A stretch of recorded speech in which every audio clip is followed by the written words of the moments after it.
Olá, sejam bem-vindos ao canal Audioteca, um espaço feito para quem busca conhecimento, reflexão e inspiração através da leitura em voz.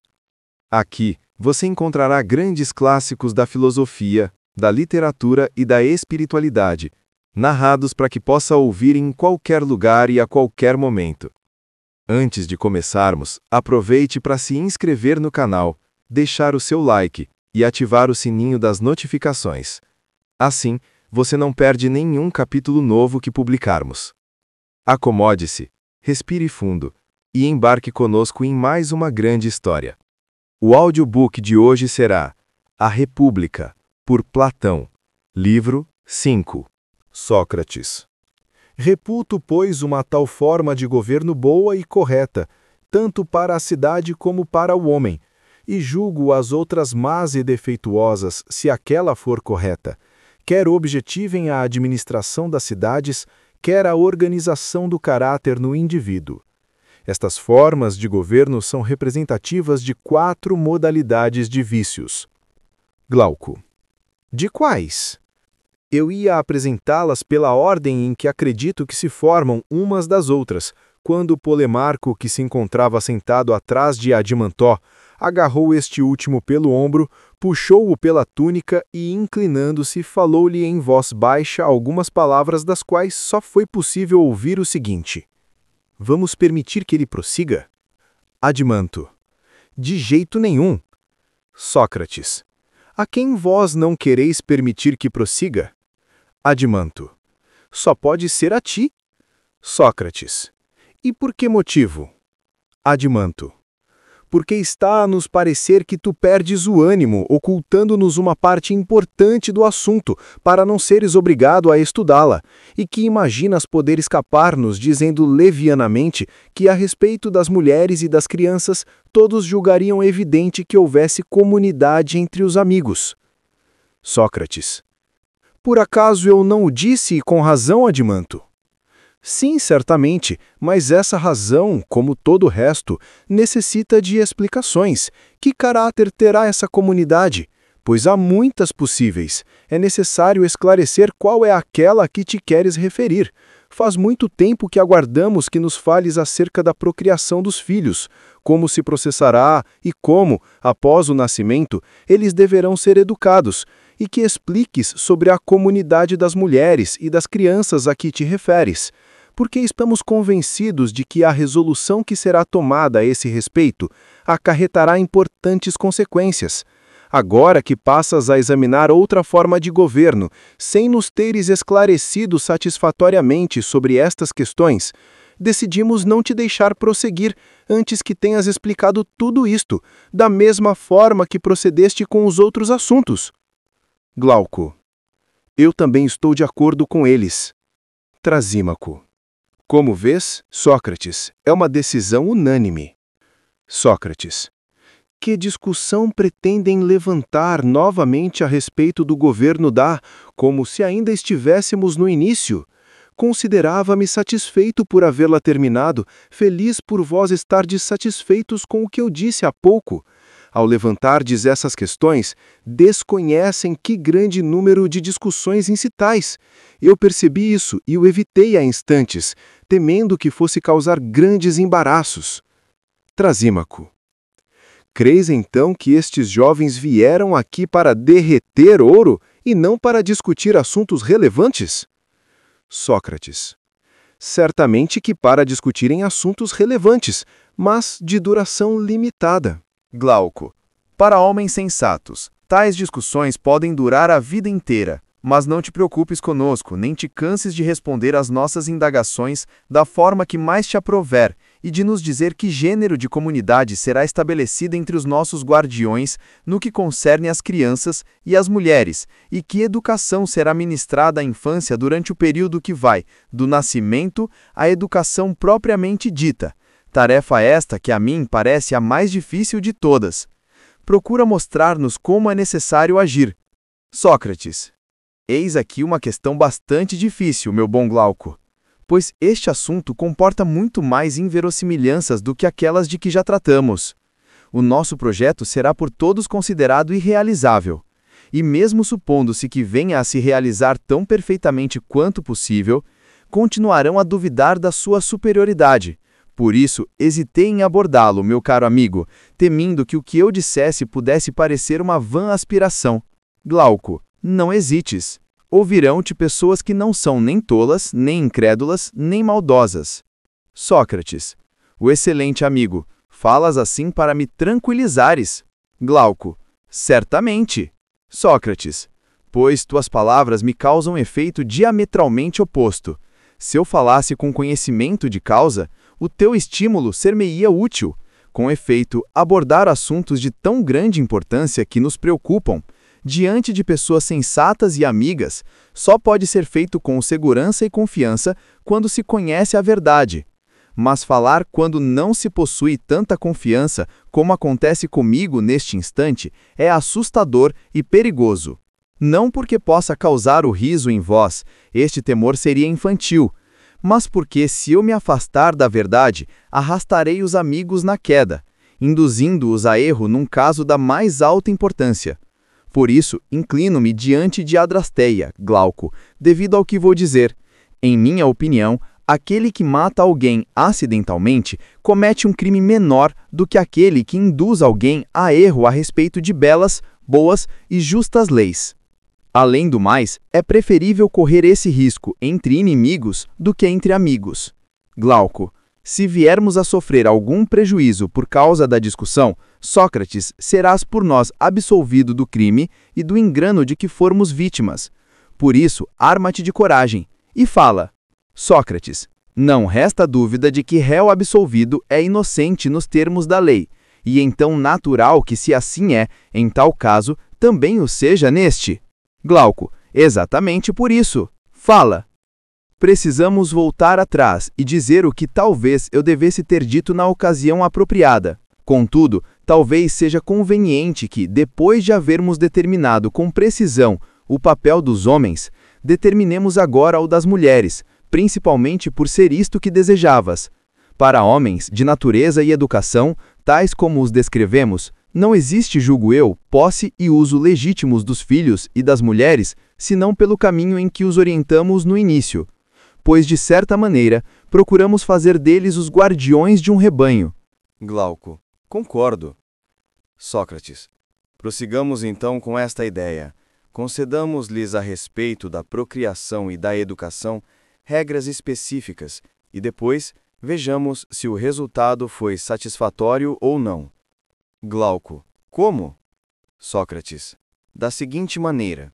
Somos da opinião de que as fêmeas dos cães devem cooperar com os machos na atividade da guarda, da caça e em todo o resto, ou que devem permanecer no canil, incapazes de realizar outra coisa porque dão à luz e alimentam os filhotes, enquanto os machos trabalham e assumem toda a responsabilidade do rebanho?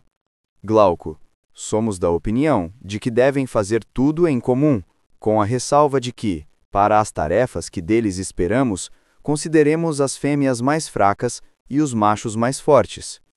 Sócrates, mas é possível exigir de um animal os mesmos trabalhos exigidos de outro se ele não tiver sido alimentado e criado da mesma forma?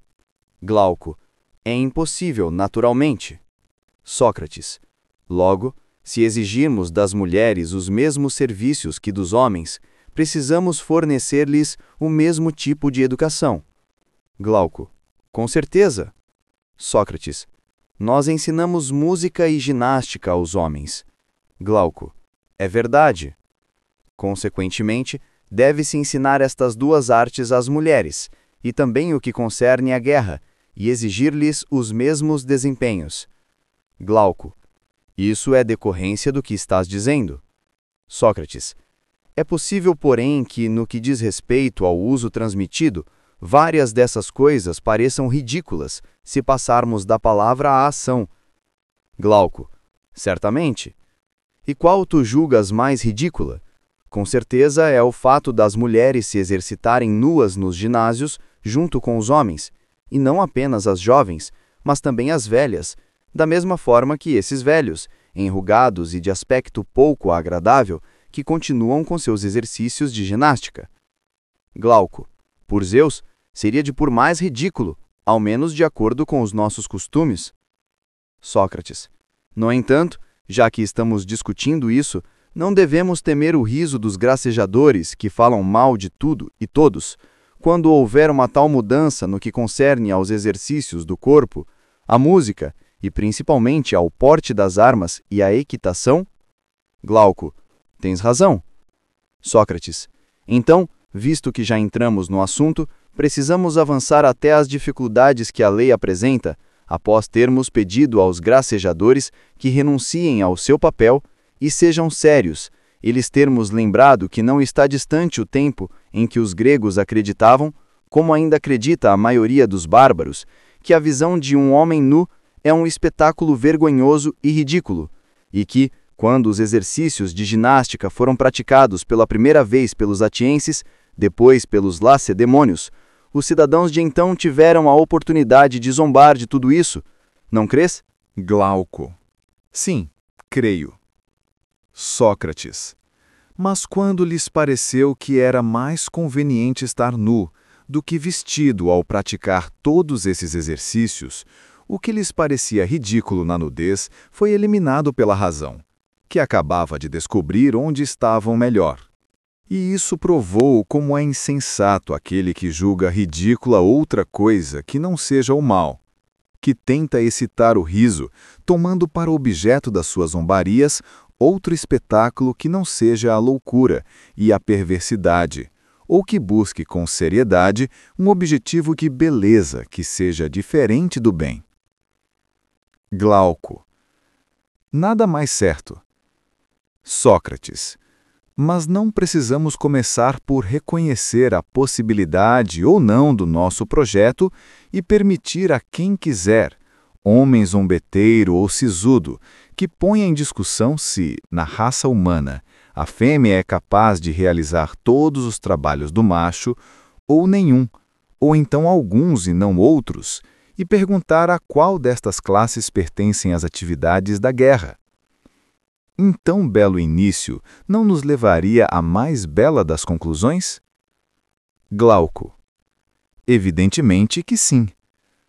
Sócrates: queres que sejamos nós a iniciar a discussão, a fim de não sitiar uma fortaleza deserta? Glauco: nada nos impede.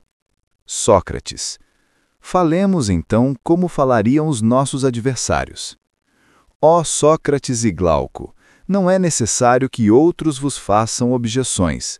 Efetivamente, vós mesmos admitistes, ao lançardes os alicerces da vossa cidade, que cada um deveria se dedicar apenas a uma única tarefa adequada à sua natureza. Glauco: sim, admitimos. Sócrates: é possível que o homem não seja tão diferente da mulher por natureza? Glauco: como não poderia ser tão diferente? Sócrates: portanto, é conveniente estipular a cada um uma tarefa diferente de acordo com a sua natureza. Glauco: com certeza. Sócrates: então não estareis agora enganados e não caireis em contradição ao afirmardes que homens e mulheres devem desempenhar as mesmas tarefas, embora tenham naturezas bem diferentes? Poderás, meu grande amigo, responder alguma coisa a isto? Glauco: assim de repente não é fácil, mas terei de pedir que esclareças também o significado, qualquer que seja, da nossa tese. Essas dificuldades, Glauco, e muitas outras semelhantes, eu as previ há muito tempo. Era por isso que hesitava em abordar a lei a respeito da posse e da educação das mulheres e das crianças. Glauco: por Zeus, não é coisa fácil. Sócrates: claro que não. Mas, na verdade, um homem pode cair numa piscina ou no mar, embora nem por isso deixe de nadar. Glauco: sem dúvida. Sócrates: nós também devemos nadar e tentar sair incólumes da discussão, fortalecidos pela esperança de que talvez encontremos um golfinho para nos carregar, ou algum outro meio de salvação. Glauco: assim parece. Vejamos então se encontramos uma saída. Concordamos em que uma diferença de natureza acarreta uma diferença de funções, e também que a natureza da mulher difere da do homem. E agora pretendemos que naturezas diferentes devem desempenhar as mesmas funções. Não é disto que nos acusam? Glauco. Sim, é. Sócrates. Na verdade, Glauco, a arte da controvérsia tem um maravilhoso poder. Glauco. Por quê? Sócrates. Porque muitas pessoas se deixam levar por ela e julgam raciocinar quando questionam. Isto por serem incapazes de analisar o seu tema nos seus diferentes aspectos. Tiram-lhe contradições aparentes, agarrando-se apenas às palavras, e utilizam-se da contestação e não da dialética. Glauco. De fato, é como agem muitas pessoas. Será o nosso caso na presente questão? Exatamente. Corremos o risco de, sem o querermos, termos sido levados pela argumentação. Glauco. Como assim? Sócrates. Insistimos em dizer que naturezas diferentes não devem ter os mesmos empregos, ao passo que, de forma alguma, analisamos de que espécie de natureza diferente e de natureza própria se trata, nem sob que relação as diferenciávamos quando atribuímos às naturezas diferentes funções diferentes e às naturezas próprias funções idênticas. Glauco. Realmente não analisamos. Sócrates. Portanto, podemos indagar se a natureza dos calvos e a dos cabeludos são idênticas, e depois de termos concluído que são opostas, proibir os cabeludos de exercerem o ofício de sapateiro no caso de os calvos o exercerem, e, reciprocamente, aplicar a mesma proibição aos calvos se forem os cabeludos o exercê-lo. Glauco. Isso seria ridículo. Sócrates. Sim, mas seria ridículo por uma razão diferente. Na exposição do nosso princípio, não pensávamos em naturezas absolutamente idênticas ou diferentes. Não considerávamos senão essa forma de diferença ou de identidade que se refere aos empregos em si mesmos. Afirmávamos, por exemplo, que o médico e o homem com aptidão para a medicina possuem a mesma natureza. Não é verdade? Glauco. É verdade. Sócrates. E que um médico e um carpinteiro possuem natureza diferente. Exato. Logo, se chegarmos à conclusão de que os dois sexos diferem entre si quanto à sua aptidão para determinada função, diremos que se deve atribuir essa função a um ou ao outro. Porém, se a diferença consistir apenas no fato de ser a fêmea a parir e não o macho, não admitiremos por isso como demonstrado que a mulher difere do homem na relação que nos ocupa, e continuaremos a pensar que os guerreiros e as suas mulheres devem exercer as mesmas atividades. Glauco. E não estaremos equivocados. Sócrates. Depois disso, pediremos ao nosso opositor que nos ensine qual é a atividade, relativamente ao serviço da cidade, para cujo exercício a natureza da mulher difere da do homem. Glauco. Concordo com esse pedido. Sócrates. É possível que nos digam, como tu fizeste há pouco, que não é fácil responder imediatamente de modo satisfatório, mas que, depois de um exame, não é difícil? Glauco. Sim, é possível.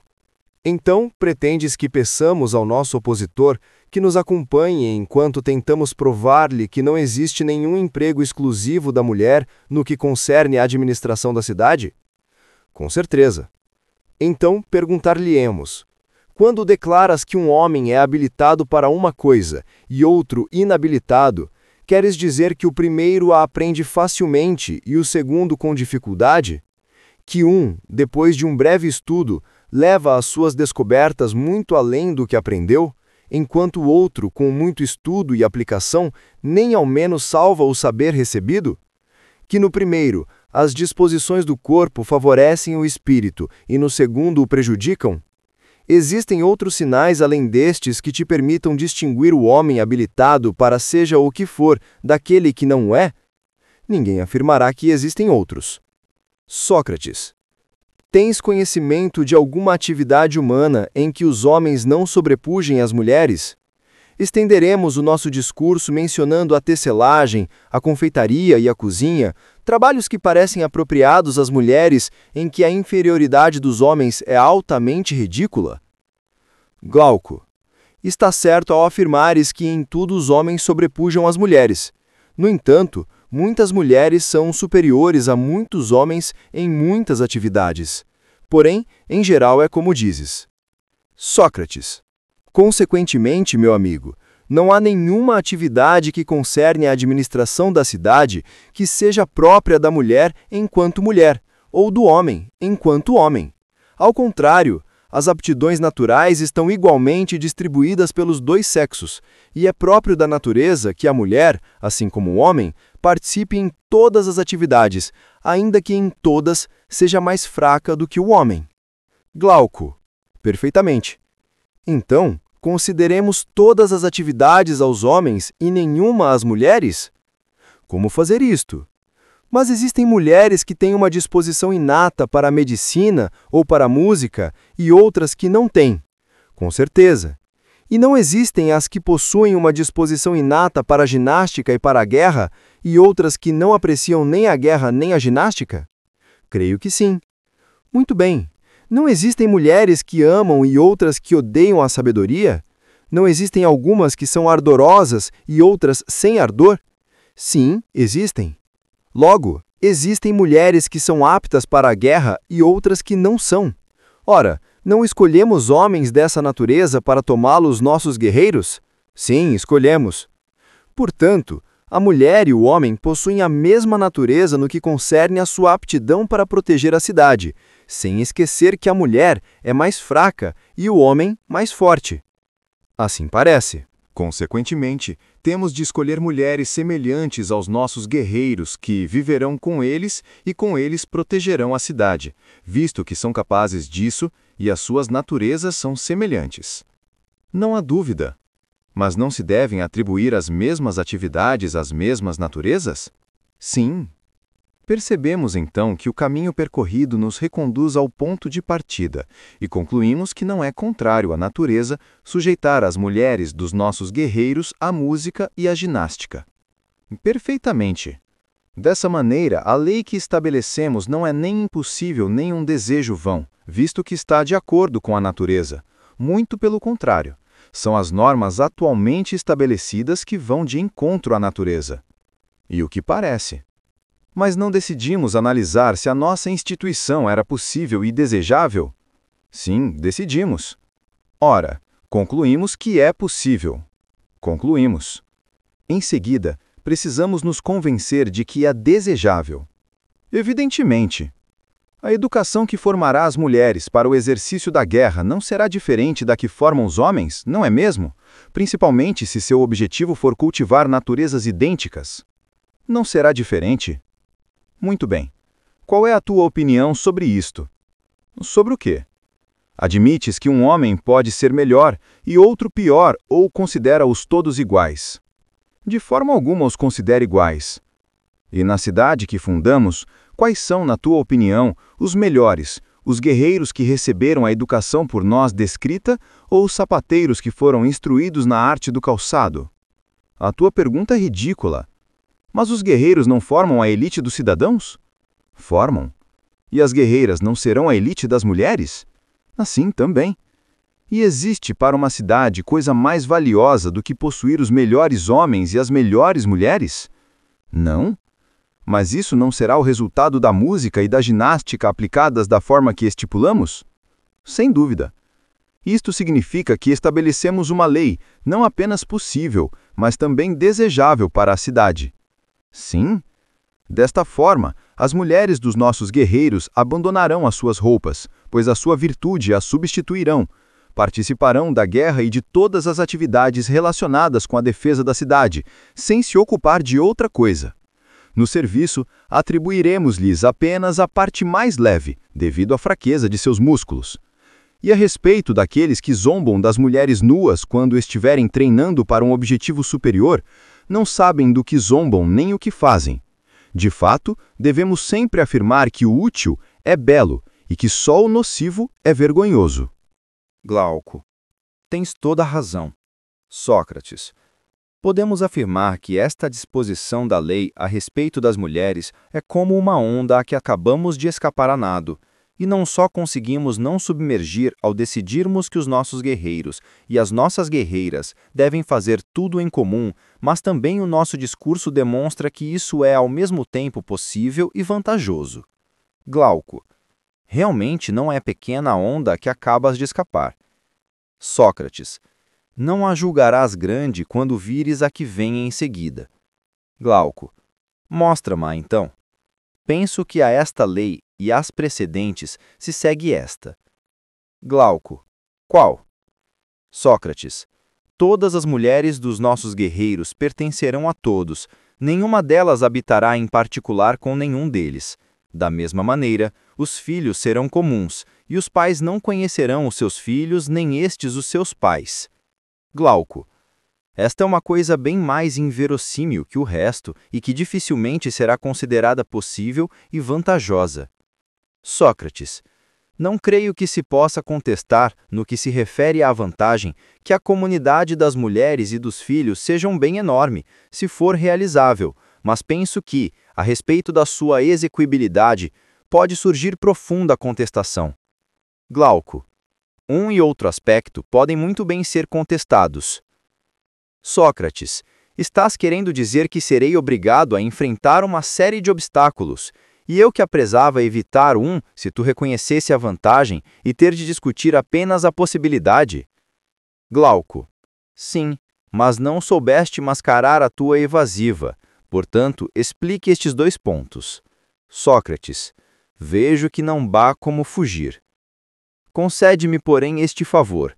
Deixa que me despeça com esses preguiçosos que costumam se alimentar dos seus próprios pensamentos quando caminham sozinhos. Com efeito, esta espécie de pessoas não espera descobrir por que meios obterão o que desejam, rejeitando esta preocupação, a fim de não se fatigarem a deliberar sobre o possível e o impossível, supõem que possuem o que querem, arranjam o resto como lhes agrada e comprazem-se em enumerar tudo o que farão depois do êxito, tomando assim a sua alma, já sobremaneira preguiçosa, ainda mais preguiçosa. Muito bem. Também eu me rendo à preguiça e pretendo prorrogar para mais tarde a questão de saber como o meu projeto é exequível. Para o momento, julgo-o exequível e vou analisar, se me permite, as atitudes que tomarão os magistrados quando ele for aplicado e provar que nada será mais vantajoso do que a sua aplicação para a cidade e os guerreiros. É isto que tentarei analisar contigo, e veremos em seguida a outra questão, se concordares. Glauco. Claro que concordo. Começa. Sócrates. Acredito que os magistrados e os seus auxiliares, se forem dignos de seus nomes, quererão estes fazer o que lhes for mandado, e aqueles mandar, conformando-se às leis ou inspirando-se nelas, nos casos que deixarmos à sua ponderação. Glauco. É natural. Sócrates. Logo, tu, o seu legislador, da mesma forma que escolheste os homens, escolherás as mulheres, reunindo tanto quanto possível as naturezas semelhantes. Ora, aquelas e aqueles que tiveres escolhido, tendo domicílio comum, tomando em comum as suas refeições, e não possuindo nada de seu, estarão sempre juntos, e encontrando-se misturados nos exercícios do ginásio e em tudo o que concerne ao resto da educação, serão levados por uma necessidade natural a formar uniões. Não julgas isto necessário? Glauco. Não uma necessidade geométrica, mas amorosa, que é mais forte do que a primeira para convencer e conduzir a massa dos homens. Sócrates. Tens razão. Mas, Glauco, formar uniões ao acaso ou cometer erros do mesmo gênero seria uma impiedade numa cidade feliz, e os líderes não a suportariam. Glauco, com certeza não seria justo. E então é evidente que, depois disto, celebraremos casamentos tão sagrados quanto pudermos. E os mais sagrados serão os mais vantajosos. Glauco, sem dúvida. Sócrates, mas como serão os mais vantajosos, Glauco? Vejo na tua casa cães de caça e um grande número de nobres aves. Por Zeus, prestaste alguma atenção às suas uniões e à maneira como procriam? Glauco, que queres dizer? Sócrates, em primeiro lugar, entre esses animais, embora todos sejam de boa raça, não existem aqueles que são ou se tomam superiores aos outros? Existem. Pretendes ter filhotes de todos, ou só te interessa ter dos melhores? Dos melhores. Dos mais novos, dos mais velhos, ou dos que estão na flor da idade? Dos que estão na flor da idade. E não crês que a procriação não se realizasse dessa maneira, a raça dos teus cães e das tuas aves degeneraria muito? É verdade. Mas qual é a tua opinião sobre os cavalos e os outros animais? O que acontece com eles é diferente? Não, pois seria absurdo. Meu caro amigo, de que extraordinária superioridade deverão possuir os nossos líderes se o mesmo se passar em relação à raça humana? Sem dúvida que se passa o mesmo, mas por que dizes isso? Porque eles necessitarão empregar uma grande quantidade de remédios. Ora, um médico medíocre parece nos bastar quando a doença não exige remédios e é passível de ceder apenas com um simples regime. Ao contrário, quando exige remédios, sabemos que é necessário um médico mais capacitado. É verdade, mas aonde pretendes chegar? A isto. É possível que os nossos governantes se vejam obrigados a empregar largamente a mentira e o engano para o bem dos governados, e já afirmamos que tais práticas eram úteis sob a forma de remédios. Glauco, e afirmamos uma coisa correta? Sócrates, e essa coisa será muito mais correta no que concerne aos casamentos e à procriação dos filhos. Glauco, como assim? Sócrates, de acordo com os nossos princípios, é necessário tornar as relações muito frequentes entre os homens e as mulheres de elite, e, ao contrário, bastante raras entre os indivíduos inferiores de um e outro sexo. Além do mais, é necessário educar os filhos dos primeiros, e não os dos segundos, se quisermos que o rebanho atinja a mais elevada perfeição. E todas estas medidas deverão manter-se secretas, salvo para os magistrados, a fim de que, tanto quanto possível, a discórdia não se insinue entre os guerreiros. Glauco, muito bem. Sócrates, assim proporcionaremos festividades onde reuniremos noivos e noivas, com acompanhamento de sacrifícios e hinos que os nossos poetas comporão em honra dos casamentos celebrados. A respeito do número de casamentos, deixaremos aos magistrados a incumbência de fixá-lo, de forma que mantenham o mesmo número de homens, tendo em conta as perdas causadas pela guerra, as doenças e outros acidentes, e que a nossa cidade, na medida do possível, não aumente nem diminua. Glauco, está certo. Sócrates, organizaremos uma engenhosa modalidade de sorteio para que os indivíduos medíocres que forem recusados acusem a cada união à sorte e não os magistrados. Glauco, perfeitamente. Sócrates, a respeito dos jovens que se tiverem distinguido na guerra ou em outra atividade, conceder-lhes-emos, além de outros privilégios e recompensas, uma maior liberdade de se unirem às mulheres, a fim de que a maioria das crianças possam ser geradas por eles. Glauco, tens razão. Sócrates, as crianças, à medida que forem nascendo, serão entregues a pessoas encarregadas de cuidar delas, homens, mulheres ou homens e mulheres juntos, pois as responsabilidades são comuns aos dois sexos. Glauco. Estou de acordo. Sócrates. Estes encarregados levarão os filhos dos indivíduos de elite a um lar comum, onde serão confiados a amas que residem à parte, num bairro da cidade. Para os filhos dos indivíduos inferiores, e mesmo os dos outros que tenham alguma deformidade, serão levados a paradeiro desconhecido e secreto. Glauco. É um meio seguro de preservar a pureza da raça dos guerreiros. Sócrates. Cuidarão também da alimentação das crianças, levarão as mães ao lar comum na época em que seus seios estiverem repletos de leite e utilizarão todos os meios possíveis para que nenhuma delas reconheça a sua prole. Se as mães não chegarem para a amamentação, procurarão outras mulheres para esse ofício. Em todos os casos, cuidarão para que elas só amamentem durante um certo período de tempo, e encarregarão das vigílias e de todo o trabalho difícil as amas e as governantas. Glauco. Tomas a maternidade muito fácil às mulheres dos guerreiros. Sócrates. É conveniente que o seja, mas continuemos na exposição do nosso projeto. Afirmamos que a procriação dos filhos deveria fazer-se na flor da idade. Glauco. É verdade.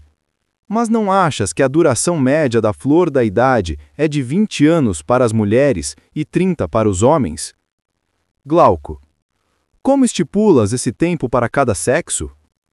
Sócrates. A mulher parirá para a cidade dos 20 aos 40 anos. O homem gerará para a cidade até os 55 anos. Glauco. Realmente, tanto para um como para outro, é o período de maior vigor do corpo e do espírito. Sócrates. Assim, se um cidadão mais velho ou mais novo se imiscuir na obra comum de procriação, nós o declararemos culpado de impiedade e injustiça, pois fornece ao Estado um filho cujo nascimento secreto não foi colocado sob a proteção das preces e dos sacrifícios que as sacerdotisas, os sacerdotes e toda a cidade oferecerão para cada casamento, a fim de que de homens bons nasçam filhos melhores, e de homens úteis, filhos ainda mais úteis. Um tal nascimento, ao contrário, será considerado fruto das trevas e da libertinagem. Glauco. Está certo. Sócrates. A mesma lei será aplicada àquele que, ainda na idade da formação, tocar numa mulher também nessa idade, sem que o magistrado os tenha unido.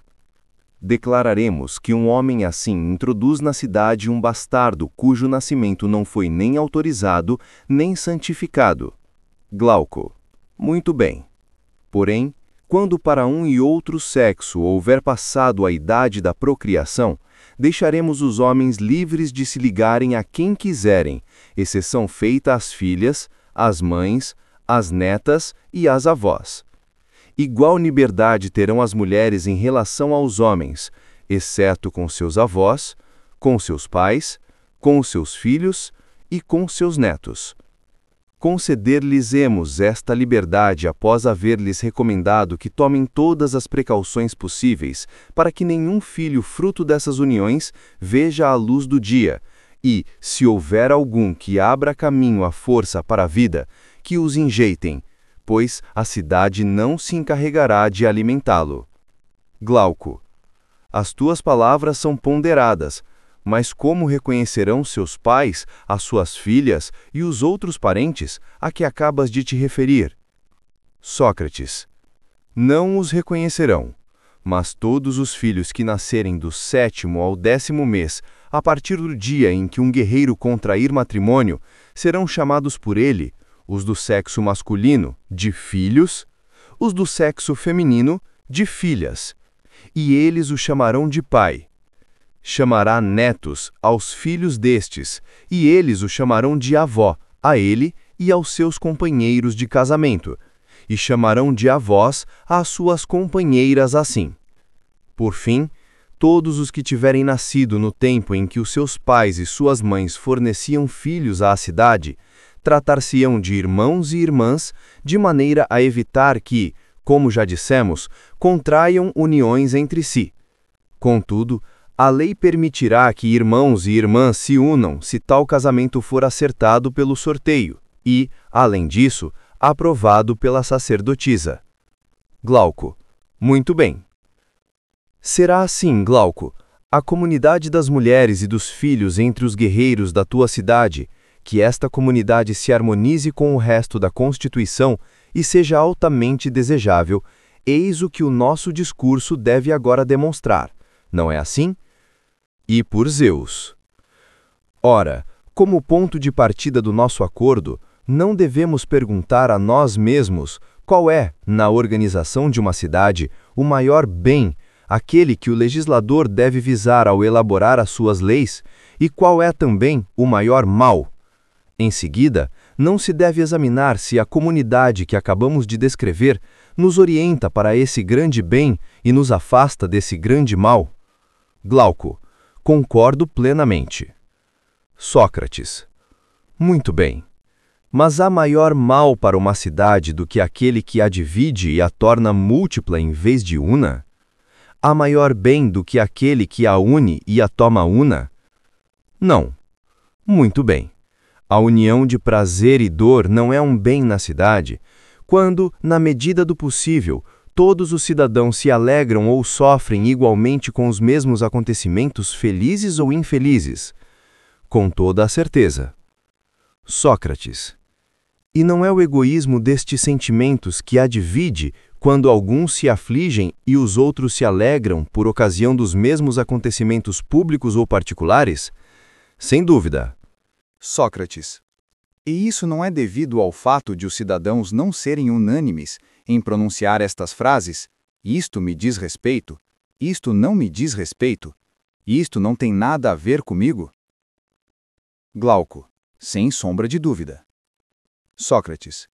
Por conseguinte, a cidade onde a maioria dos cidadãos diz, no que concerne às mesmas coisas, isto me diz respeito, isto não me diz respeito, esta cidade está excelentemente organizada? Glauco. Com certeza que sim. E ela não se comporta como um único homem? Eu explico. Quando um dos nossos dedos recebe um ferimento, a comunidade do corpo e da alma, que forma uma única organização, experimenta uma sensação, totalmente e ao mesmo tempo, sofre com uma de suas partes. Por isso dizemos que o homem tem dores no dedo. Acontece a mesma coisa com qualquer outra parte do homem, quer se trate do mal-estar causado pela dor, quer do bem-estar que provoca o prazer. Glauco. De fato acontece a mesma coisa, e é a imagem perfeita que buscavas do Estado bem governado. Sócrates. Então, se a um cidadão acontecer um bem ou um mal qualquer, será principalmente uma cidade assim que experimentará como sendo seus os sentimentos que ele experimentar, e ela, como um todo, compartilhará a sua alegria ou a sua tristeza. Glauco. É assim que deve ser numa cidade bem administrada e com boas leis. Sócrates. Agora voltemos à nossa cidade e analisemos se as conclusões a que chegamos se aplicam especificamente a ela ou se aplicam, de preferência, a outra cidade qualquer. Glauco. Certo, é assim que devemos fazer. Sócrates. Nas outras cidades, não existem magistrados e povo como na nossa? Glauco. Existem. Sócrates. E todos se tratam por cidadãos?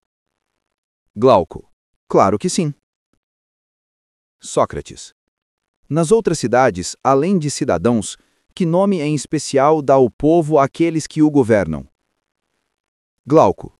A maioria os chama de senhores, e nos governos democráticos, arcontes. Sócrates. E na nossa cidade, que outros nomes além de cidadãos dará o povo aos líderes? Glauco. Os de conservadores e de defensores da pátria. Sócrates. Por seu lado, como estes últimos considerarão o povo? Glauco. Como a quem lhes proporciona os salários e o sustento. Sócrates. Mas, nas outras cidades, como os líderes tratam o povo? Glauco. Como escravos. Sócrates.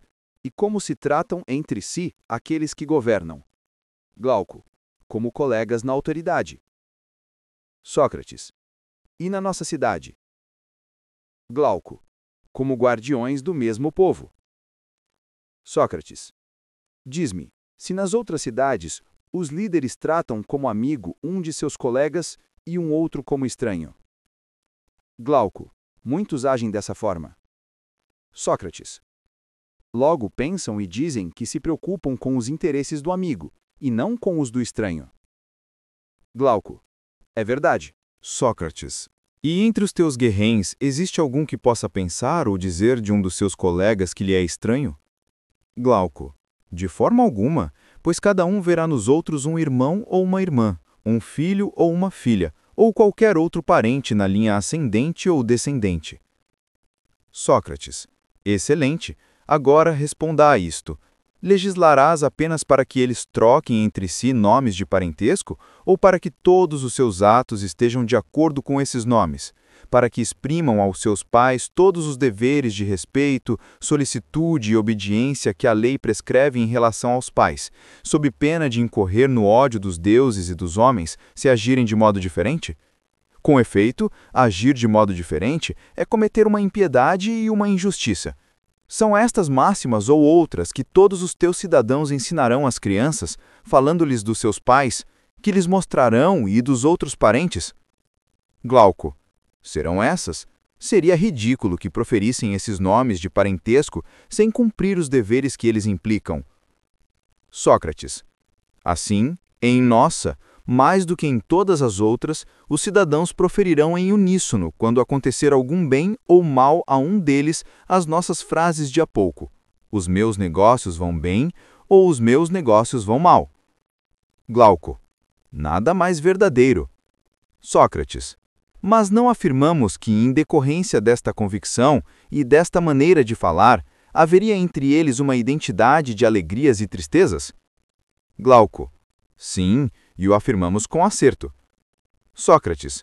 Os nossos cidadãos estarão unidos naquilo que considerarão o seu próprio interesse, e assim, unidos, experimentarão alegrias e tristezas em perfeita comunhão.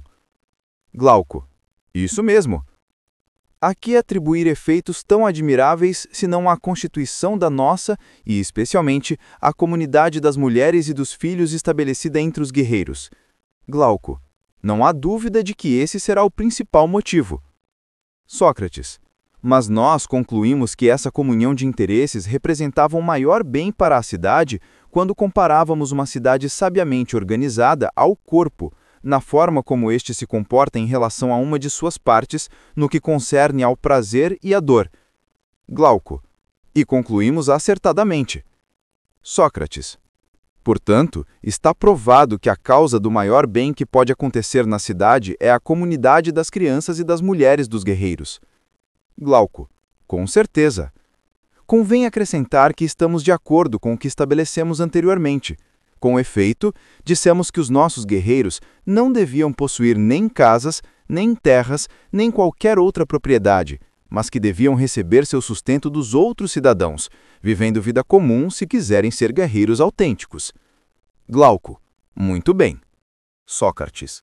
Então, não tenham razão para afirmar que as nossas disposições anteriores, juntamente com as que acabamos de tomar, farão deles guerreiros ainda mais autênticos e os impedirão de dividir a cidade, o que aconteceria se cada um não chamasse de suas as mesmas coisas, mas a coisas diferentes?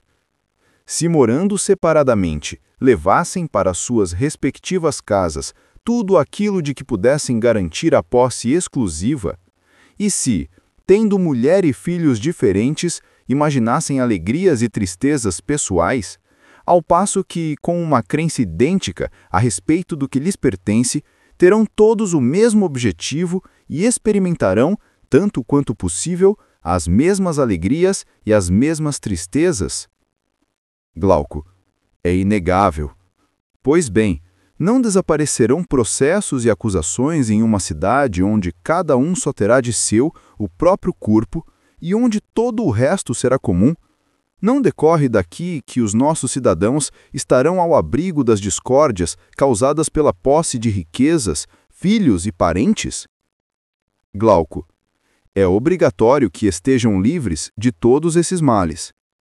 Além disso, nenhuma ação violenta será intentada entre eles, pois nós lhes diremos que é nobre e justo que iguais se defendam mutuamente e os convenceremos a velar pela sua segurança pessoal. Glauco: está certo. Esta lei possui ainda esta vantagem. Quando um cidadão se irritar com o outro, se acalmar a sua cólera desta maneira, será menos propenso em seguida a agravar a contenda. Glauco: sem dúvida. E daremos ao mais velho autoridade sobre os mais novos, com o direito de punir. Glauco: evidentemente.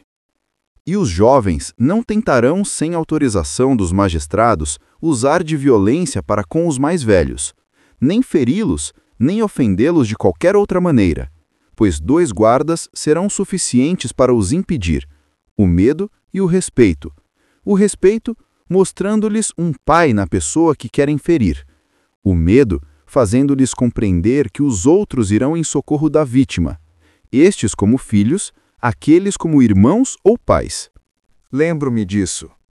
Agora, que a vida dos guerreiros nos parece mais agradável e melhor do que a dos campeões olímpicos, poderemos considerá-la, sob qualquer aspecto, comparável à vida dos sapateiros, dos outros artesãos ou dos agricultores? Creio que não. Convém repetir aqui o que então dizia. Se o guerreiro buscar uma felicidade que faça dele algo diferente de um guerreiro, se uma condição modesta, porém estável, e que é, julgamos nós, a melhor, não lhe bastar, se uma opinião louca e infantil o levar, por dispor do poder, a apoderar-se de tudo na cidade, saberá quanta verdadeira sabedoria demonstrou Hesíodo ao dizer que a metade é mais que o todo. Se quiser crer em mim, manter-se-á na sua condição. Então, há provas que haja comunidade entre mulheres e homens, tal como a propusemos no que concerne à educação, aos filhos e à proteção dos outros cidadãos?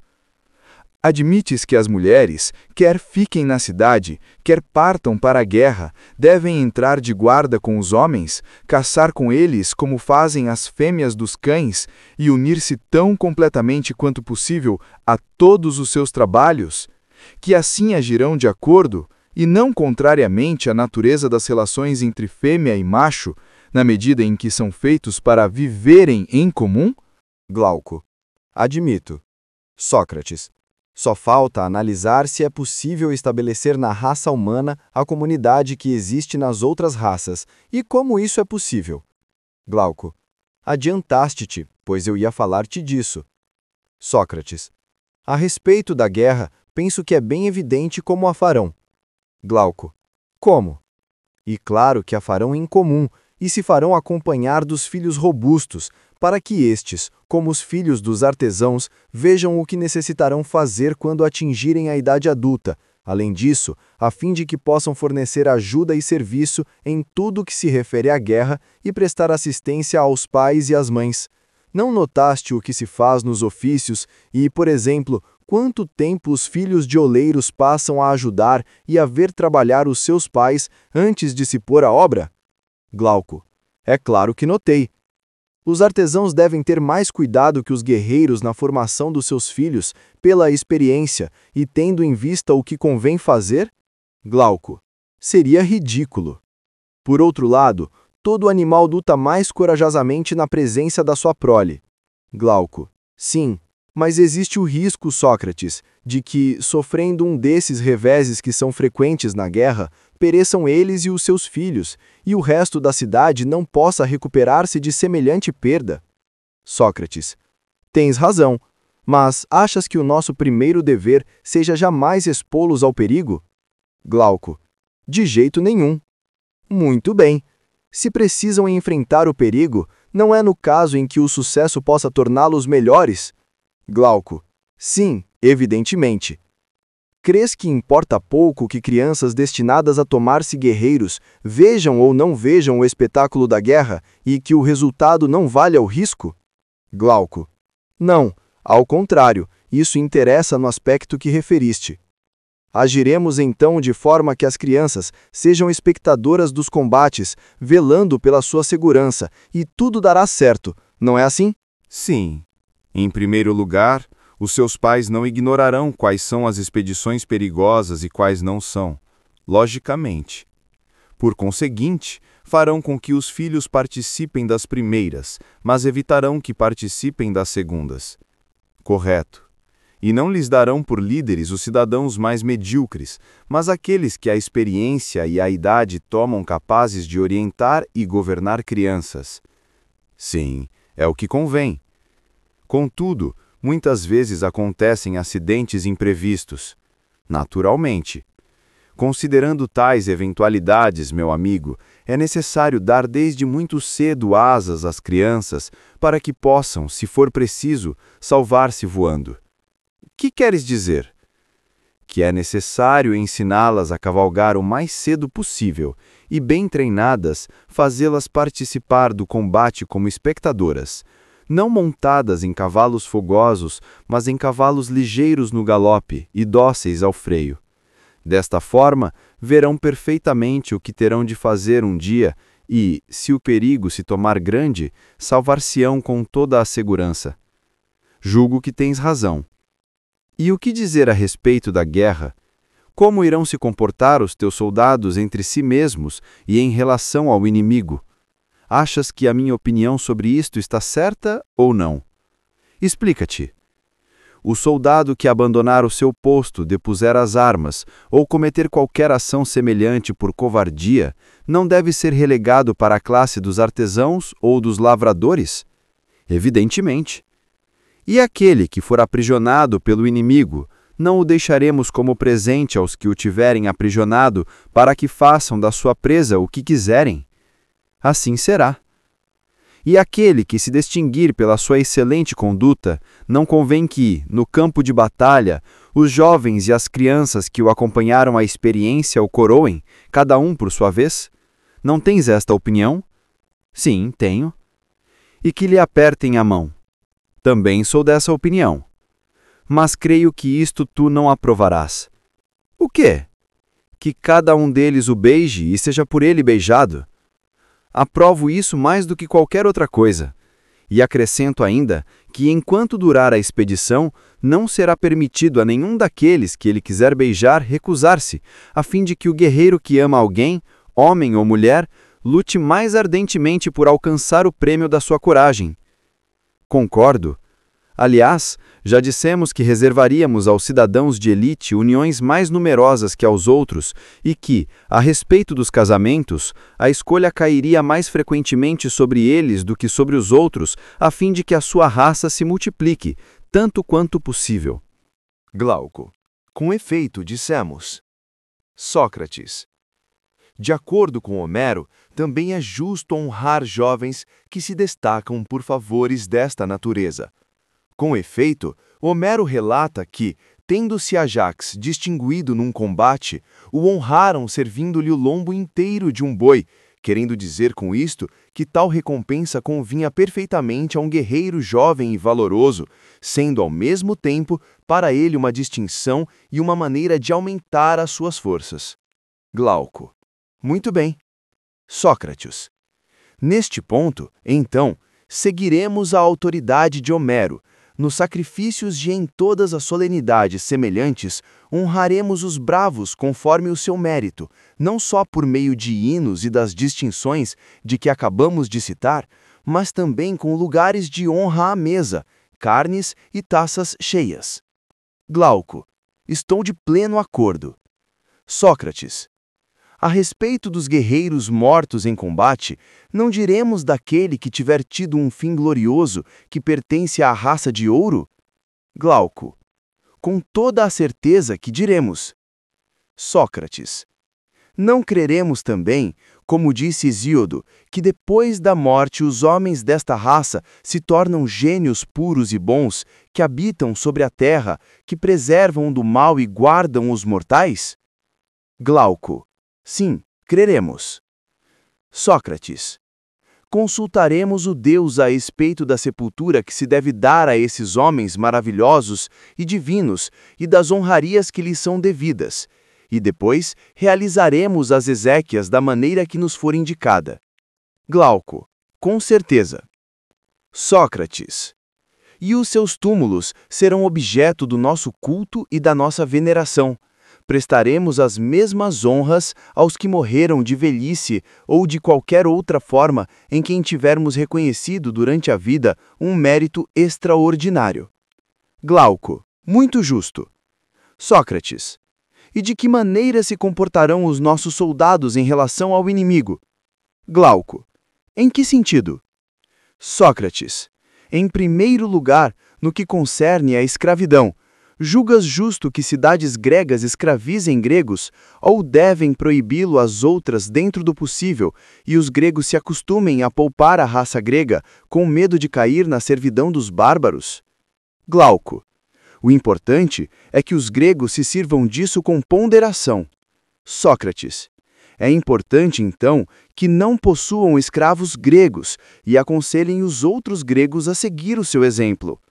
Glauco: perfeitamente.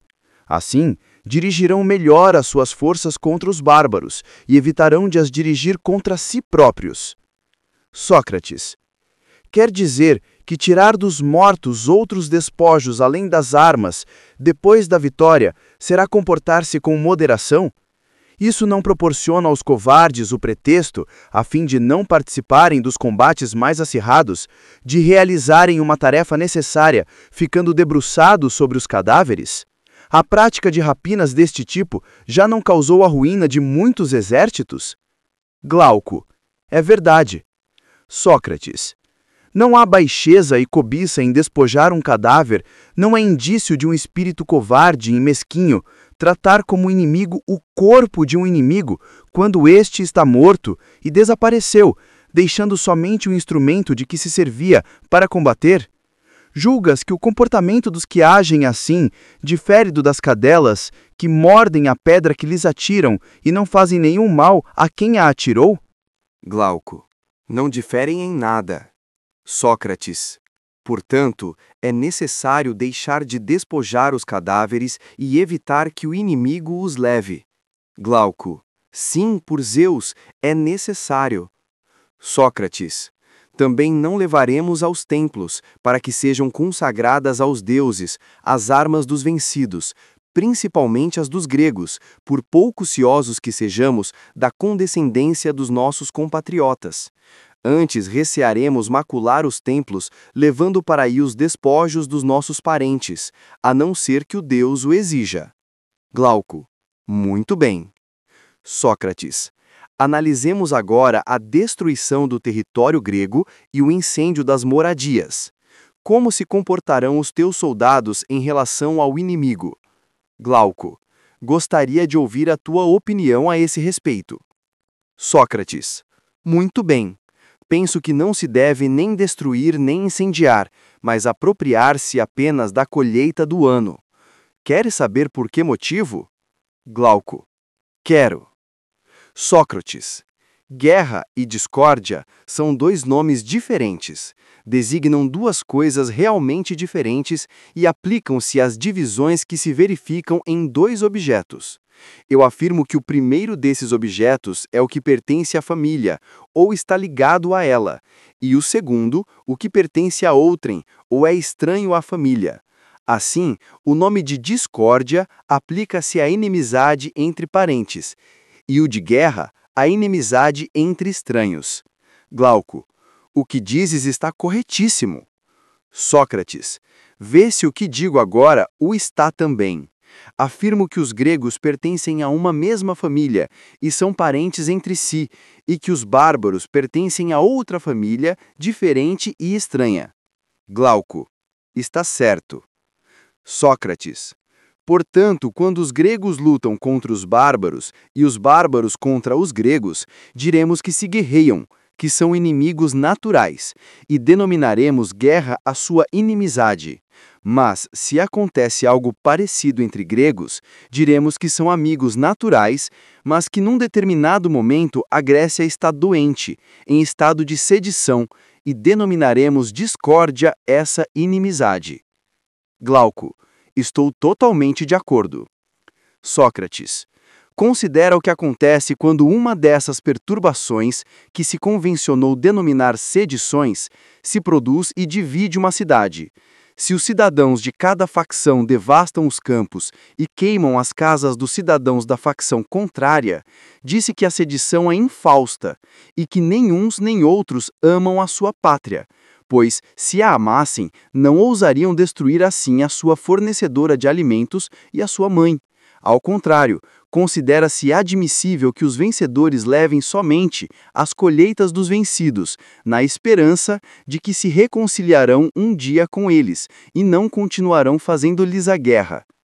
Glauco: essa esperança demonstra um grau de civilização mais elevado do que a ideia contrária.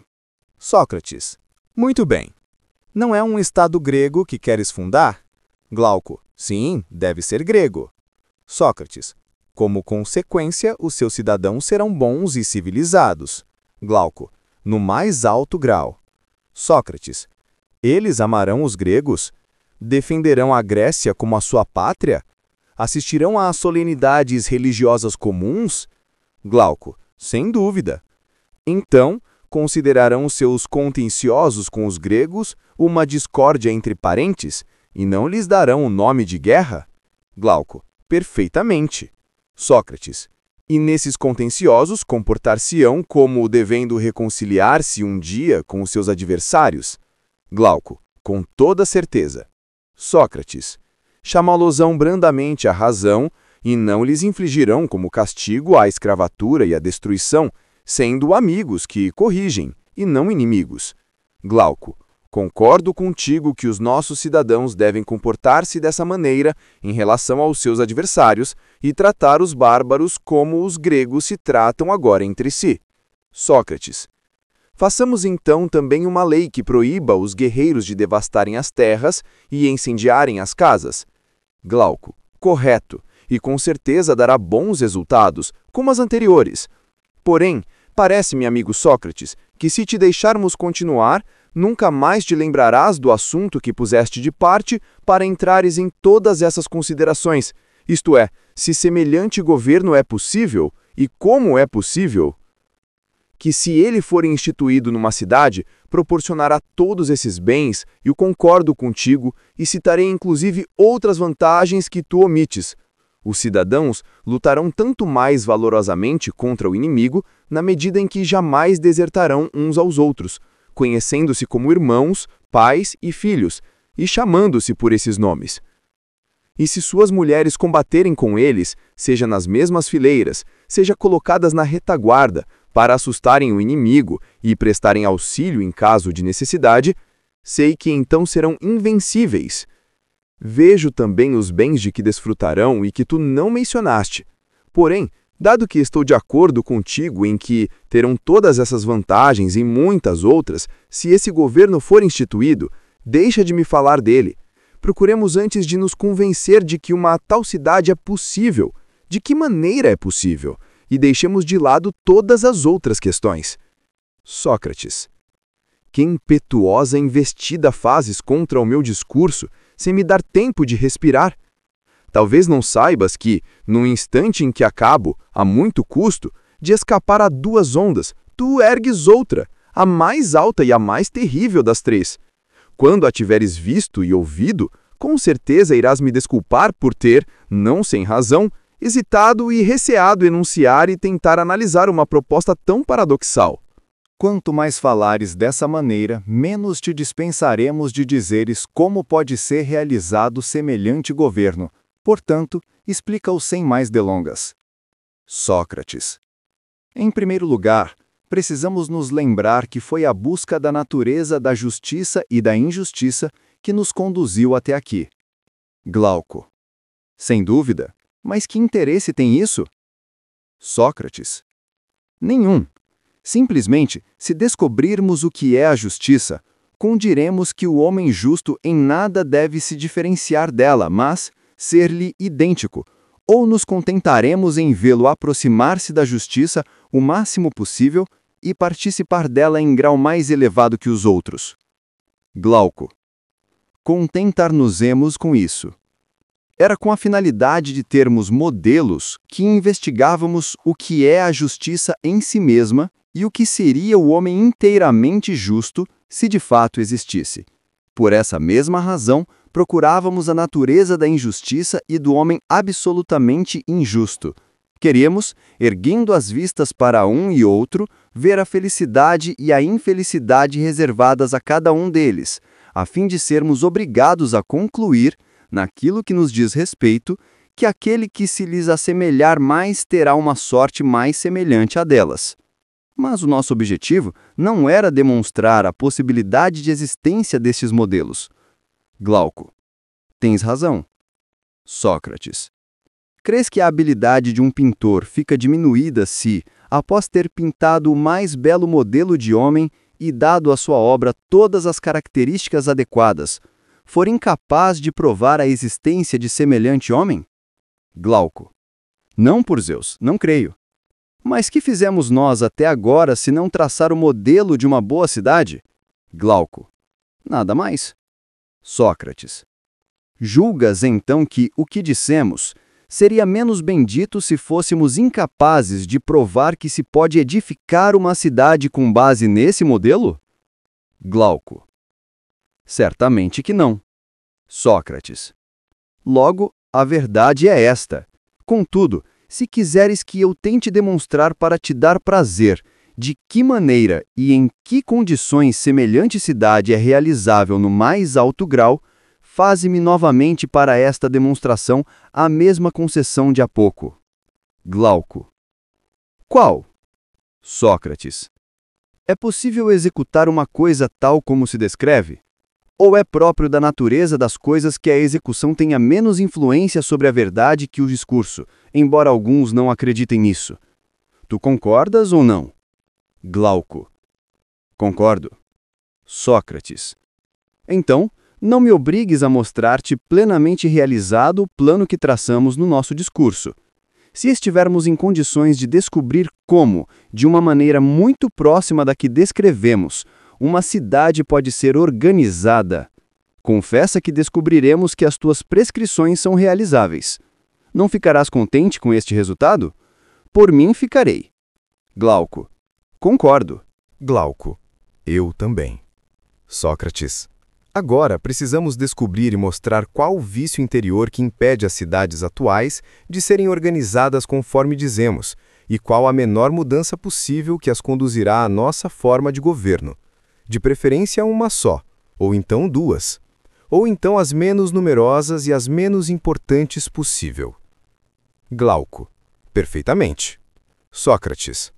Nós julgamos conseguir provar que, com uma única mudança, as cidades atuais seriam completamente transformadas. É certo que esta mudança é importante e difícil, mas é possível. Glauco. Qual é? Sócrates. Eis-me chegado ao que nós comparávamos à onda mais alta, mas preciso dizê-lo, mesmo que isso, como uma onda viva, me cubra de ridículo e vergonha. Presta atenção no que vou dizer. Glauco. Fala. Sócrates. Enquanto os filósofos não forem reis nas cidades, ou aqueles que hoje denominamos reis e soberanos não forem verdadeira e seriamente filósofos, enquanto o poder político e a filosofia não convergirem num mesmo indivíduo, enquanto os muitos caracteres que atualmente perseguem um ou outro destes objetivos de modo exclusivo não forem impedidos de agir assim, não terão fim, meu caro Glauco, os males das cidades, nem, conforme julgo, os do gênero humano. E jamais a cidade que nós descrevemos será edificada. Eis o que eu hesitava há muito em dizer, prevendo quanto estas palavras chocariam o senso comum. De fato, é difícil conceber que não haja felicidade possível de outra maneira, para o Estado e para os cidadãos. Glauco. Depois de semelhante discurso, deves esperar, Sócrates, ver muitas pessoas tirar, por assim dizer, as roupas e, nuas, apanhar a primeira arma que estiver à mão e investir contra ti com todas as suas forças. Se não repelires essas pessoas com as armas da razão e se não conseguires fugir-lhes, saberás à tua custa o que significa zombar. Sócrates: não és tu a causa disto? Glauco: tive motivo para agir como fiz.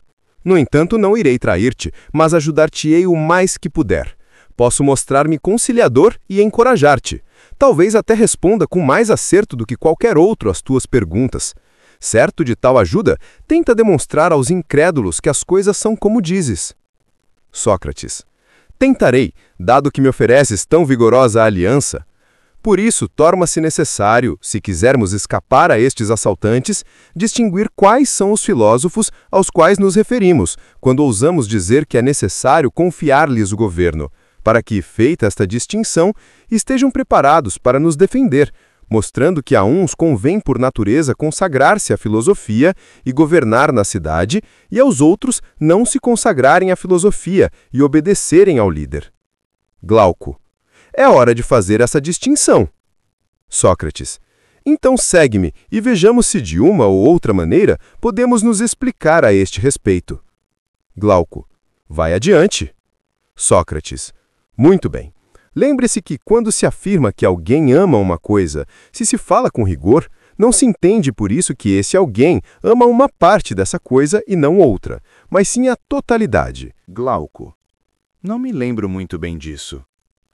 Sócrates: a outro, meu caro Glauco, poderia se perdoar se falasse assim, mas tu, entendido como és em matéria de amor, não deves esquecer que todos os que estão na flor da idade impressionam e estimulam com sua presença um coração apaixonado e sensível, que os julga a todos dignos de seu afeto e da sua ternura. Não é assim que vós fazeis em relação aos moços formosos? Considerais belo o nariz achatado de um deles, julgais real o nariz aquilino de outro, e o nariz médio de um terceiro perfeitamente proporcionado? Para vós, aqueles que possuem a pele morena têm um ar viril, e os que a possuem branca são filhos dos deuses? E a expressão cor de mel, achas que foi criada por alguém que não fosse um amante que lisonjeava assim a palidez com uma palavra terna, não lhe discernindo nada de desagradável no ímpeto da juventude?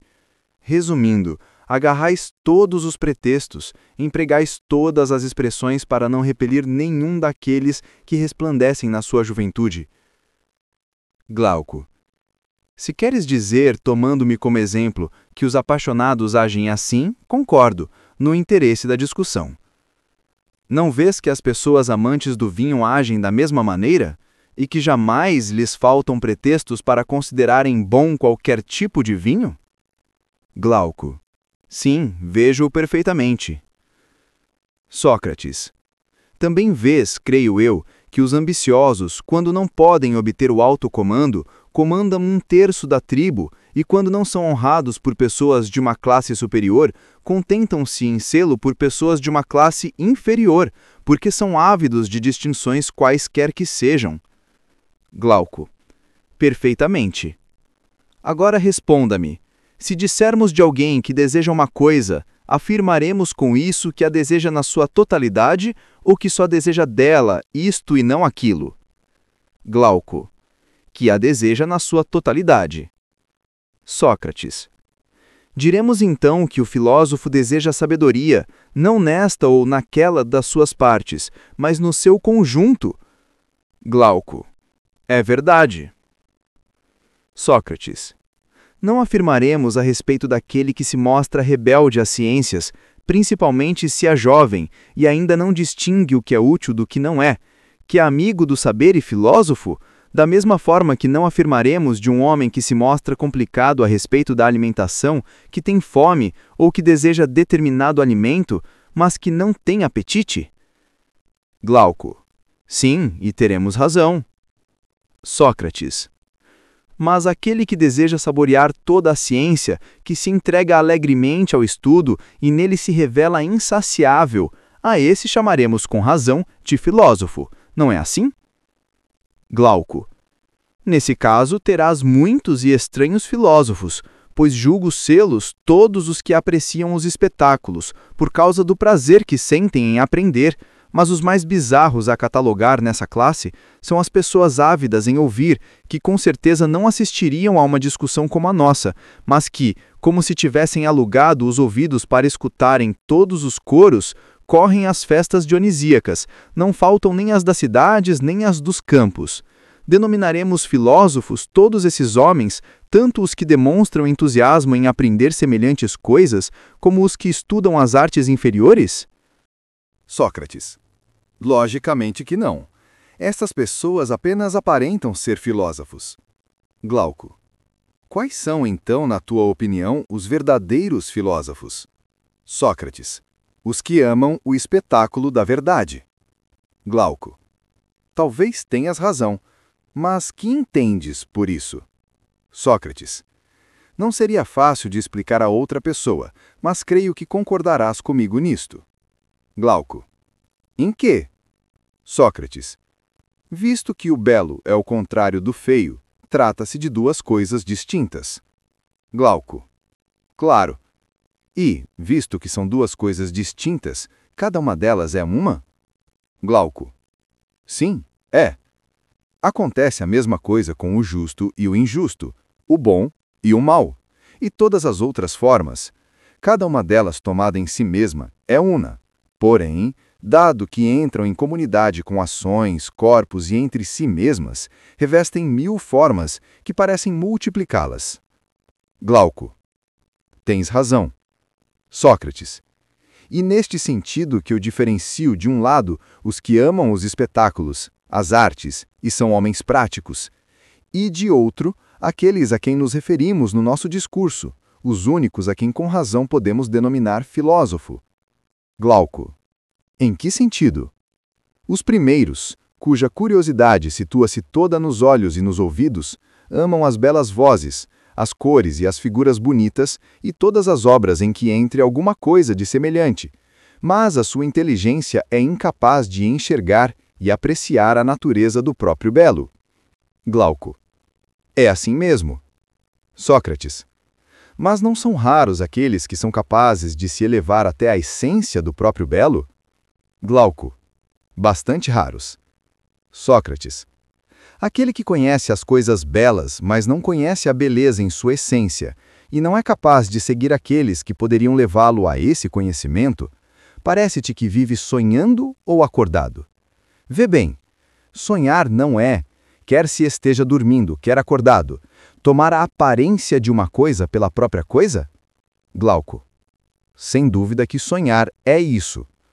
Contudo, aquele que acredita que o belo existe em si mesmo, que pode admirá-lo na sua essência e nos objetos que nele participam, que nunca toma as coisas belas pelo belo, nem o belo pelas coisas belas, parece-te que este vive acordado ou sonhando? Glauco. Acordado, sem dúvida. Então, não afirmaríamos com razão que o seu pensamento é igual a conhecimento, visto que sabe, ao passo que o do outro é igual a opinião, visto que julga sobre aparências? Glauco. Sem dúvida. Porém, se este último, que conforme nós achamos, julga pelas aparências e por isso não conhece, se exaltasse conosco e contestasse a veracidade da nossa afirmação, não teríamos nada a dizer-lhe para acalmá-lo e convencê-lo serenamente, ocultando-lhe ao mesmo tempo que está doente? Glauco.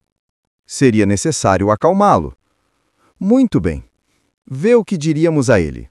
Ou antes, querias que o interrogássemos garantindo-lhe que de modo nenhum cobiçamos os conhecimentos que possa ter, e que, ao contrário, gostaríamos de nos convencermos de que ele sabe alguma coisa.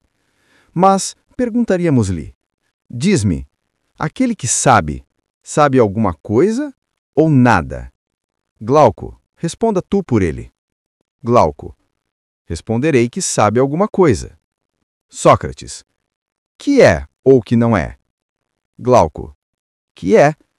Com efeito, como saber o que não é? Sócrates. Nesse caso, sem nos alongarmos muito em nossa análise, sabemos sem sombra de dúvida o seguinte: o que é em todos os modos, de todos os modos pode ser conhecido. E o que não é de modo nenhum, de nenhum modo pode ser conhecido. Glauco. Sim, sabemos sem sombra de dúvida. Mas, se existisse uma coisa que fosse e não fosse ao mesmo tempo, não ocuparia um meio entre o que é de todos os modos e o que não é de modo nenhum? Glauco. Sim, ocuparia esse meio. Logo, se o conhecimento incide sobre o ser, e necessariamente a ignorância sobre o não ser, faz-se necessário descobrir para o que ocupa o meio entre o ser e o não ser, um intermediário entre a ciência e a ignorância, supondo-se que exista algo do gênero. Glauco. Sem dúvida. Mas algo do gênero é a opinião? Glauco. Com certeza. É uma faculdade distinta da ciência ou idêntica a ela? Glauco. E uma faculdade distinta. Sócrates. Então, a opinião e a ciência possuem objetivos diferentes.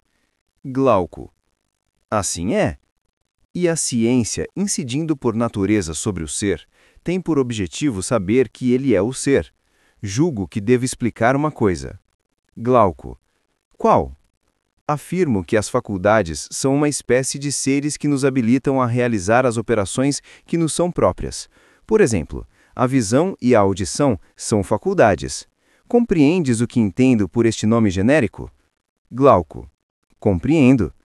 Ouve então qual é meu conceito de faculdades. Não vejo nelas nem cor, nem forma, nem nenhum desses atributos que possuem muitas outras coisas e que as tornam diferentes umas das outras. Não considero em cada faculdade senão o seu objetivo e os efeitos que produz.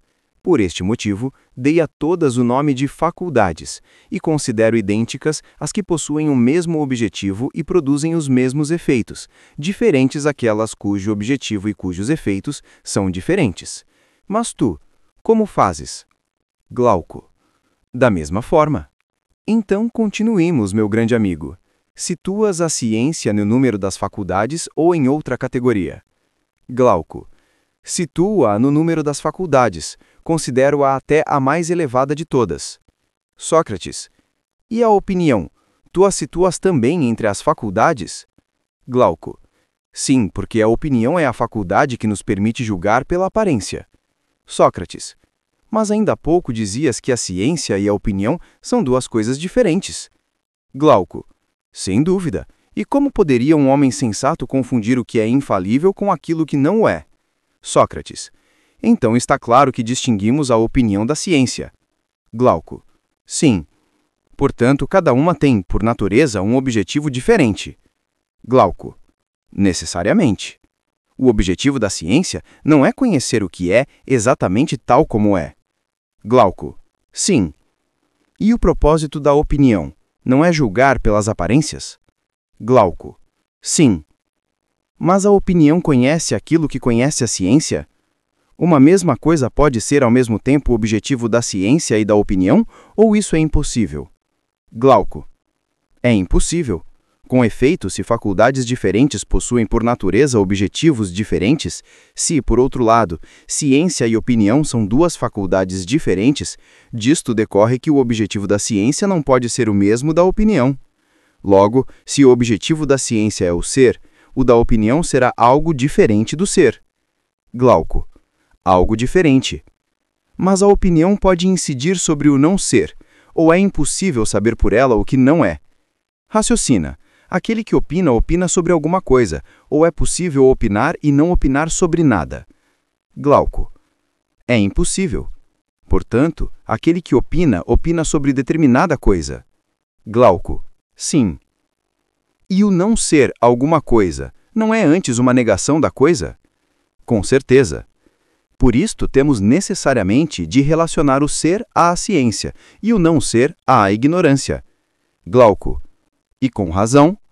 Em vista disto, o objetivo da opinião não é nem o ser, nem o não ser. Glauco. Correto. Consequentemente, a opinião não é nem ciência, nem ignorância. Glauco. Parece-me que não. Logo, está para além de uma e de outra, ultrapassando a ciência em clareza e a ignorância em obscuridade? Glauco. Não. Então julgas a opinião menos clara que a ciência e menos obscura que a ignorância? Com certeza. Tu a coloca entre uma e outra. Glauco. Sim, coloco. Logo, a opinião é algo intermediário entre a ciência e a ignorância? Exatamente. Mas nós não afirmamos anteriormente que, se descobríssemos uma coisa que fosse e não fosse ao mesmo tempo, essa coisa ocuparia o meio entre o ser absoluto e o nada absoluto, e não seria o objetivo nem da ciência nem da ignorância, mas do que pareceria intermediário entre uma e outra? Afirmamos com razão. Parece-me agora que é esse intermédio que estamos denominando opinião. Assim parece. Penso que devemos descobrir que coisa é essa que participa ao mesmo tempo do ser e do não ser, e que não é exatamente nenhum nem outro. Se a descobrirmos, nós a chamaremos de objetivo da opinião, consignando os extremos aos extremos e os intermediários aos intermediários. Não é assim? Sem dúvida. Então que me responda esse bom homem que não crê na beleza em si mesma, na ideia do belo eternamente imutável, mas reconhece apenas a multidão das coisas belas. Esse apreciador de espetáculos que não suporta que se afirme que o belo é uno, assim como o justo e as outras realidades semelhantes.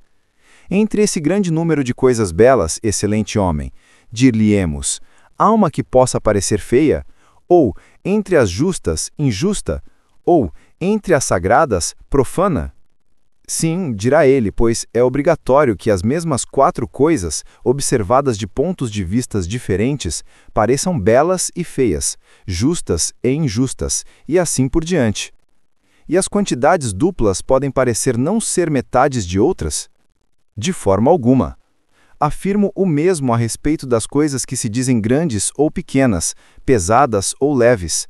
Cada uma destas qualificações convém-lhes mais que a qualificação oposta?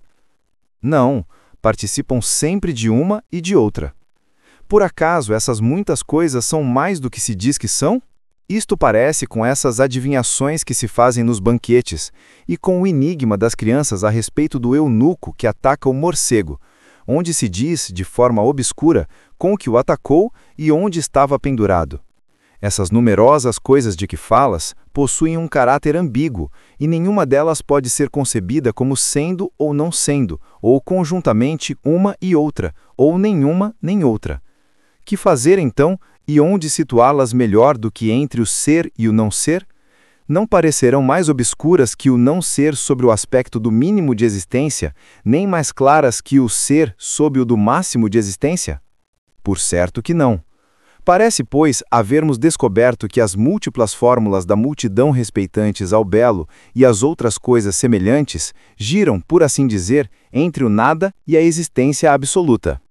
É verdade, mas estabelecemos previamente que se descobríssemos tal coisa, seria preciso dizer que ela é o objetivo da opinião e não o objetivo do conhecimento, e que está situada num espaço intermediário, que é apreendido por uma faculdade intermediária. Sim, estabelecemos. Afirmaremos, pois, que as pessoas que enxergam muitas coisas belas, mas não apreendem o próprio belo, e não podem seguir aquele que gostaria de guiá-las nessa contemplação, que enxergam muitas coisas justas, sem verem a própria justiça, e assim por diante, essas pessoas, diremos nós, opinam sobre tudo, mas não sabem nada a respeito das coisas sobre as quais opinam. Necessariamente.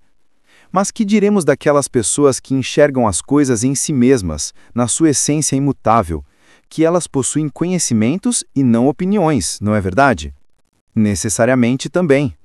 Não diremos da mesma forma que amam as coisas que são o objeto da ciência, ao passo que os outros sentem isso apenas por aqueles que são o objeto da opinião? Não te recordas do que dizíamos a respeito destes que amam e admiram as belas vozes, as cores belas e as outras coisas semelhantes? Recordo-me. Seremos injustos com eles se os denominarmos amantes da opinião em vez de amantes da filosofia? Ficarão muito irritados conosco se os tratarmos assim? Não, se acreditarem em mim, pois não é lícito irritar-se com a verdade. Então, denominaremos filósofos apenas aqueles que em tudo se prendem à realidade? Sem sombra de dúvida. Você acaba de chegar ao final de mais um audiobook aqui no canal Audioteca. Espero que essa obra tenha trazido conhecimento, reflexão e inspiração para o seu dia. Se você gostou, não esqueça de curtir este vídeo, compartilhar com seus amigos e, se ainda não é inscrito, aproveite para se inscrever e acompanhar nossos próximos audiobooks. Deixe também o seu comentário contando o que achou desta leitura e sugerindo qual outra obra você gostaria de ouvir aqui no canal. Sua participação é muito importante para continuarmos crescendo juntos nessa jornada literária.